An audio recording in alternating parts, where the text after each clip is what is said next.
তৃণমূল এবং ভিডিওর বিরুদ্ধে ত্রাণ বন্টনে বৈষম্যের অভিযোগ তুলে আরামবাগ মহকুমা শাসকের দ্বারস্থ হল বিজেপি।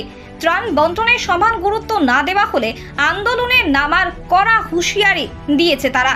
প্রসঙ্গত, খানাকুল 1 নম্বর ব্লকে রয়েছে 13টি গ্রাম পঞ্চায়েত। সেই 13টি গ্রাম পঞ্চায়েতের মধ্যে 3টি গ্রাম পঞ্চায়েত রয়েছে বিজেপির দখলে। আর ওই 3টি গ্রাম পঞ্চায়েতকেই নাকি বৈষম্যের তালিকায় ফেলে রাখা হয়েছে। কারণ এই বন্যার সময় তৃণমূল পরিচালিত প্রত্যেকটি গ্রাম পঞ্চায়েতেই ত্রাণ বন্টনে গুরুত্ব দেওয়া হলেও বিজেপি পরিচালিত ঠাকুরানী চক গ্রাম পঞ্চায়েত, রামমোহন 1 নম্বর গ্রাম পঞ্চায়েত এবং খানাকুল 2 নম্বর গ্রাম পঞ্চায়েত, এই 3টি গ্রাম পঞ্চায়েতে পর্যাপ্ত আকারে ত্রাণ সামগ্রী দেওয়া হচ্ছে না বলে অভিযোগ উঠেছে। এই 3 গ্রাম পঞ্চায়েত এলাকার বন্যা কবলিত মানুষরা সরকারিভাবে কোনো ত্রাণ সামগ্রী পাচ্ছে না।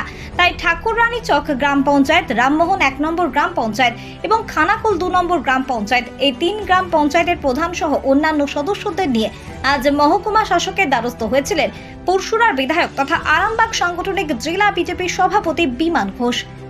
বিজেপি পরিচালিত গ্রাম পঞ্চায়েতে বৈষম্যমূলক আচরণের কারণে তৃণমূল এবং ভিডিওর বিরুদ্ধে অবিলম্বে ব্যবস্থা গ্রহণের আর্জি জানিয়ে মহকুমা শাসকের কাছে ডেপুটেশন প্রদান করা হয়।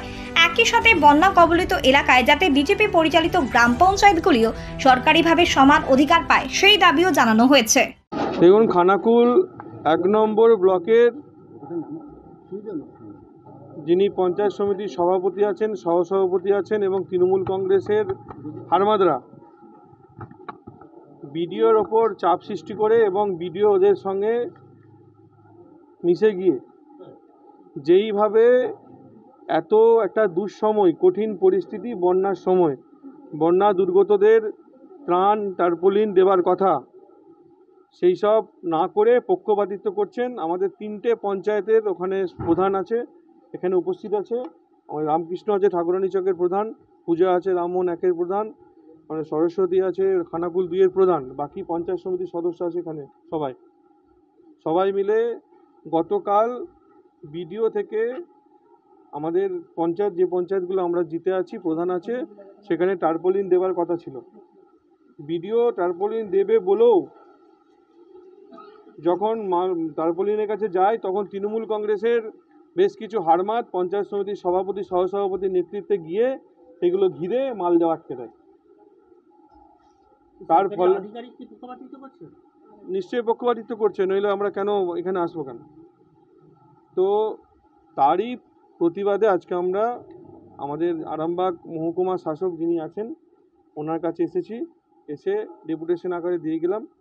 ওনাকে বললাম পুরো পরিস্থিতির কথা, শুধু খানাকুল 1 নম্বর নয়, পুরো সাব ডিভিশন জুড়ে যেভাবে তৃণমূল কংগ্রেসের নেতারা পঞ্চায়েত সদস্য, পঞ্চায়েত সমিতির সদস্যদের যারা বিজেপির সদস্য পাত্তা না দিয়ে যেইভাবে অনৈতিকভাবে কাজ করছে তার বিরুদ্ধে ব্যবস্থা নেওয়ার জন্য উনি আশ্বাস দিয়েছেন ব্যবস্থা নেব।